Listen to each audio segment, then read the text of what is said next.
السلام علیکم خواتین حضرات۔ آج مرزا غالب کی جس غزل پر ہم آپ سے بات کریں گے اس کا پہلا شعر ہے: آمد خط سے ہوا ہے سرد جو بازار دوست، دود شمع کشتہ تھا شاید خط رخسار دوست۔ خط کہتے ہیں چھوٹے چھوٹے بال جو نوجوانوں کے داڑھی کے جو شروع میں آتے ہیں، اور دود شمع کہتے ہیں شمع کے دھوئیں کو، کشتہ کہتے ہیں قتل کر دینے کو، مار دینے کو، اور رخسار کہتے ہیں گال کو۔ اور بازار سرد ہونے کا مطلب ہوتا ہے مندہ پڑ جانا، بے رونق ہونا، بازار میں سے ساری رونق ختم ہو جانا۔ تو کہہ رہے ہیں کہ محبوب کے خط نکل آیا اور اس کے حسن و جمال کا بازار مندہ پڑ گیا، شاید اس کے رخسار کا خط بجھی ہوئی شمع کا دھواں تھا۔ شمع بجھتی ہے تو اس میں سے دھواں اٹھتا ہے، گویا دھوئیں کا اٹھنا شمع کے بجھ جانے کی دلیل ہوتا ہے۔ مرزا نے دودھ کو خط سے، شمع کو حسن و جمال سے، اور شمع کشتہ کو حسن و جمال کی افسردگی سے تشبیہ دی ہے۔ دیکھیے، آپ کو یہ شعر سن کر اور اس کا مطلب سن کر کچھ عجیب لگ رہا ہوگا، لیکن اس کا مطلب یہ نہیں ہے کہ مرزا غالب لڑکوں سے دوستیاں کیا کرتے تھے۔ یہ اردو میں فارسی سے غزل کی روایت آئی ہے، اور فارسی میں اکثر و بیشتر لڑکوں ہی کو مخاطب کر کے شاعری کی جاتی تھی، تو مرزا نے اس حوالے سے فقط ایک شعر کہا ہے۔ دوسرا شعر دیکھیے: اے دلے نا عاقبت اندیش ضبط شوق کر، کون لا سکتا ہے تابع جلوائے رخسار دوست۔ دل نا عاقبت اندیش کا مطلب ہوتا ہے وہ دل کی جس کو اپنے انجام کی طرف سے جس نے آنکھیں بند کر رکھی، اور تابع جلوائے رخسار دوست کا مطلب یہ ہے کہ تاب نہیں لا سکتا جو دوست ہے، جو محبوب ہے، اس کے گالوں کو دیکھنے کی، اس کے گالوں کو دیکھنے سے کا جو جلوہ ہوتا ہے، اس کے گالوں کا جو جلوہ ہوتا ہے، اس کی تاب کوئی نہیں لا سکتا۔ تو وہ اپنے دل سے مخاطب ہو کے کہہ رہے ہیں کہ اے دل، تو نے کیوں اپنے انجام کی طرف سے آنکھیں بند کر رکھی ہیں؟ بہتر یہی ہے کہ تو محبوب کے دیدار کے شوق میں بےتاب نہ ہو، صبر اور ضبط سے کام لے۔ کیا تجھے معلوم نہیں ہے کہ دوست کے جلوے کی تاب کوئی نہیں لا سکتا؟ کیا حضرت موسیٰ کا واقعہ تجھے یاد نہیں کہ کس طرح وہ بے ہوش ہو کر گر پڑے تھے؟ شعر دیکھیے کہ خانہ ویراں سازی حیرت، تماشا کیجئے صورت نقش قدم ہوں رفتار دوست۔ اس میں کوئی خانہ ویراں سازی کا مطلب ہے گھر اجاڑنا یا گھر کو ویران کر دینا، اور رفتہ کا مطلب ہے کسی پر اتنی طرح عاشق ہونا، اس پر مٹ جانا اور اس کے لیے اپنا سب کچھ تباہ کر دینا۔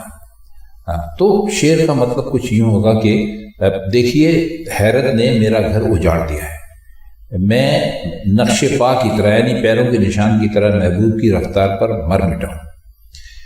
نقش قدم کو یعنی پیروں کے نشان کو حیرت زدہ اس لیے کہا کہ اس میں کوئی حص و حرکت نہیں ہوتی، جیسا نقش پڑ گیا ویسے ہی رہتا ہے۔ جب عاشق خود نقش قدم کی طرح سراپا حیرت بن کر محبوب کی رفتار پر مر مٹا اور اسے گھر کی سوجھ بوجھ ہی نہ رہی، تو ظاہر ہے کہ یہی حیرت اس کا گھر برباد کرنے کا سبب بن گئی۔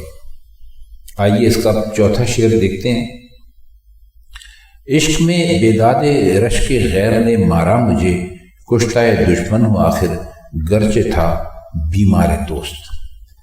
بیمار دوست کا مطلب ہے محبوب کا بیمار یعنی عاشق، اور بیداد کہتے ہیں ظلم کو، اور رشک غیر یعنی مجھے اس کے جو رقیب تھا، اس کی جو میں اس کے اوپر رشک کرتا تھا کہ وہ ظاہر ہے کہ تجھ سے عشق کر رہا ہے اور تیرا وہ کامیابی ہے۔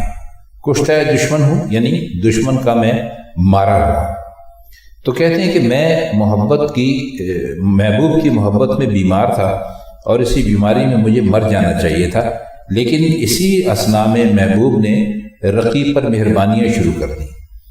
ان مہربانیوں سے مجھے اتنی تکلیف ہوئی اور مجھے اس طرح ظلم و ستم کا نشانہ بنایا کہ میں جاں بحق ہو گیا یعنی اگرچہ میں تو بیمار دوست تھا مگر مجھے دشمن نے قتل کر دیا۔ شعر ہے کہ چشم ماں روشن کہ اس بے درد کا دل شاد ہے، دیدہ پرخوں ہمارا ساغر سرشار دوست۔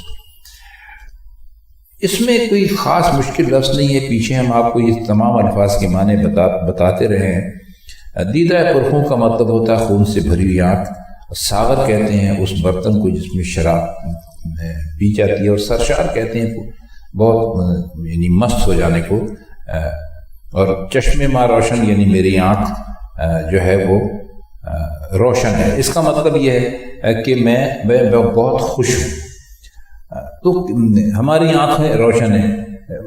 اصل میں یہ فارسی کا کلمہ ہے جو خوشی کے موقع میں ملتے ہیں، اور یہ ساغر سرشار کو آپ بھرا ہوا اور لبالب پیالہ بھی کہہ سکتے ہیں۔ تو کہتے یہ ہیں کہ ہمارے بے درد محبوب کا دل خوش ہے تو ہمیں خوشی کیوں نہ ہو۔ ہماری لہو سے بھری ہوئی آنکھیں محبوب کے نزدیک شراب کے لبالب ساغر ہے، یعنی شراب سے بھرے ہوئے ساغر ہے۔ اور دیدہ پرخوں کی مناسبت سے چشم ماں روشن کا، اور کہا کہ دل کی شادمانی کے لیے ساغر سرشار لائے۔ اب اس میں جو شعر ہے، غیر یوں کرتا ہے میری پرسش اس کے ہجر میں، بے تکلف ہو جیسے کوئی غمخوار دوست۔ کہتے ہیں کہ جو غیر ہیں، جو رقیب ہیں، وہ مجھ سے جو محبوب کی فرقت کا حال اس طرح پوچھتے ہیں جیسے کوئی دوست میرے دوست کی، جیسے کہ ایک دوست دوسرے دوست کی غمخواری کر رہا۔ اور یہ اصل میں جو شعر نمبر 6، 7، 8 اور 9 ہیں، یہ ایک طرح سے مسلسل ہیں، اور اس میں وہی تذکرہ کیا گیا ہے۔ مثلا اس سے اگلا شعر آپ دیکھیے، تاکہ میں جانوں کہ ہے اس کی رسائی وہاں طلب، مجھ کو دیتا ہے پیام وعدہ دیدار دوست۔ تو یہ کہہ رہا ہے کہ وہ رقیب آ کے مجھ سے کہتا ہے کہ محبوب نے دیدار کا وعدہ کر دیا ہے، تو اس پیغام کا کیا مقصد ہے؟ مقصد یہ ہے کہ میں جان لوں کہ اسے یعنی رقیب کو بھی محبوب کے پاس آنا جانا ہے، اور وہ اس سے وعدے وہی بھی کرتا ہے۔ پھر اگلا شعر ہے کہ جب کہ میں کرتا ہوں اپنا شکوائے ذوف دماغ، سر کرے ہے وہ حدیث زلف عنبر بار دوست۔ کہتے ہیں جب میں شکایت کرتا ہوں کہ میرا دماغ کمزور ہے، میں باتوں کی تاب نہیں لا سکتا، تو رقیب جو ہے وہ محبوب کی جو خوشبودار زلفیں ان کا قصہ چھیڑ دیتا ہے۔ اصل میں خوشبو کو دماغ کی کمزوری کا علاج سمجھا جاتا ہے۔ جب کوئی بے ہوش ہو جاتا ہے تو اسے خوشبو سنگاتے ہیں۔ ایک خوشبو ہوتی ہے، اس کو لخلخہ کہتے ہیں، نام تو عجیب سا ہے لیکن کہتے یہی ہیں، جو مختلف خوشبوؤں سے تیار کیا جاتا ہے۔ تو وہ بھی یہ کہہ رہے ہیں کہ جی جو زلف عنبر یار ہے، تو اس لیے وہ کہتے ہیں کہ وہ میرے دماغ کا وہی علاج ہے کہ میں محبوب کی زلفوں سے قریب ہو جاؤں کہ ان کی خوشبو مجھ تک پہنچتی رہے۔ اب ہے شعر کے چپکے چپکے مجھ کو روتا دیکھ پاتا ہے، اگر ہنس کے کرتا ہے بیان شوخی گفتار دوست۔ گفتار کا مطلب ہوتا ہے بات چیت کرنا، اور شوخی کہتے ہیں کہ وہ بہت ہی خوشی کے ساتھ شیخی میں آ کر کوئی بات کرنا۔ تو کہتے ہیں کہ محبوب جب وہ مجھے چپکے چپکے آنسو بہاتے دیکھتا ہے تو خود ہنس ہنس کے محبوب کی شوخی اچھی گفتگو کا بیان شروع کر دیتا ہے کہ اس نے ہم سے یہ بات کی اور ہم سے وہ بات کی۔ تو اس میں بھی رونے کے مقابل میں ہنسنا، اور چپکے چپکے کے مقابل میں بیان شوخی گفتار لائے۔ اب رقیب نے محبوب کی شوخی گفتار کا بیان یقیناً اس وجہ سے شروع کیا کہ عاشق کے لیے اس شوخی گفتار سے بڑھ کر پسندیدہ اور کوئی چیز نہیں ہو سکتی، لیکن اس میں ستم ظریفی کا ایک پہلو بھی ہے، اور عاشق کی نظر اسی پر ہے، یعنی رقیب یہ سب کچھ عاشق کو جلانے کی غرض سے کر رہا ہے۔ اچھا جی، اب اس کا ہم شعر دیکھتے ہیں، آخری ہے اس کا کہ یہ غزل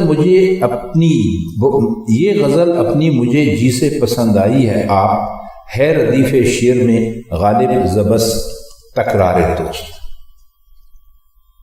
اب اس میں کوئی خاص معنی تو اس کے بہت اس میں کوئی مشکل نہیں ہے، بس مطلب اس کا یہ ہو جائے گا کہ اے غالب مجھے یہ غزل مجھے دل سے پسند آئی ہے کہ اس کی ردیف میں بار بار دوست یعنی محبوب کا ذکر ہے، اور عاشق جو ہے وہ اس لفظ کی تکرار سے بھی بہت خوش ہوتا ہے۔ تو خواتین حضرات، یہ تھی مرزا غالب کی آج کی غزل۔ کسی اور غزل کے ساتھ آپ سے پھر ملاقات ہوگی، تب تک کے لیے اجازت دیجیے، خدا حافظ۔